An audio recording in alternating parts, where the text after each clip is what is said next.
Keuripan para seniman mejantan muatang perbeza saha nenten presiden nganelang idealisme Kemanten.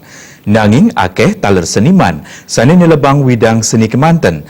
Presiden mempikole saha keanggen pinaka pengupa jiwa utama. Nelebang swagina pinaka seniman mejantan pinaka pemargi sani abot bili-bili mapaikatan ring pangupo jiwa ipun. Seni kebaosang nenten preside keanggen ngeruh pangupo jiwa mawinan seni sayan katilarin. Sili tunggil seniman Bali Ana Agung Suarsana utawi sani kebaosang ajik matahari maosang yening ring kahuripan puniki mejantan muatang perbieu saha nenten preside ngandelang idealisme Kemanten. Nanging yening seni preside katelebang becik jagi preside keanggen ngeruruh pangupo jiwa. Parindikan puniki sampun mebukti akeh seniman sane preside ngeruruh pangupo jiwa wiaden nguripang keluarga ipun melarapan antuk seni. Sapunapi para seniman presiden ngarpin pesaing sane wenten tanpa nilarin pakem. Akeh seni kontemporer presiden kekaryanin para yuana sane mejanten patut kaji yang becik.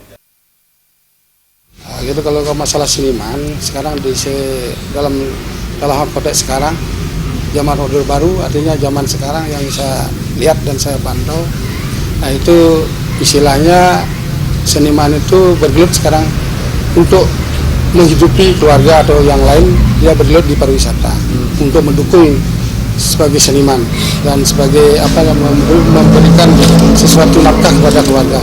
Sehingga budaya itu memang harus dilestarikan karena kebudayaan yang dulu perlu di zaman sekarang ini dikembalikan lagi. Jadi supaya orang-orang yang asing misalnya orang tamu-tamu yang datang ke sini melihat daripada konteks kita yang ada adat istiadat kita, budaya dan agama kita bisa berlangsung dengan Panglimak zaman nenten taler jagi maosana kawan majeng panglimak seni sane wenten. Nanging kawiyaktian ipun taler presiden ngicen pawesana sane becik napi malih seniman muda ring galahe mangkin akeh ngadungang panglimak zaman wiaden teknologi ring reriptan seni ipun tanpa nilarin pakem. Terima je Bali TV.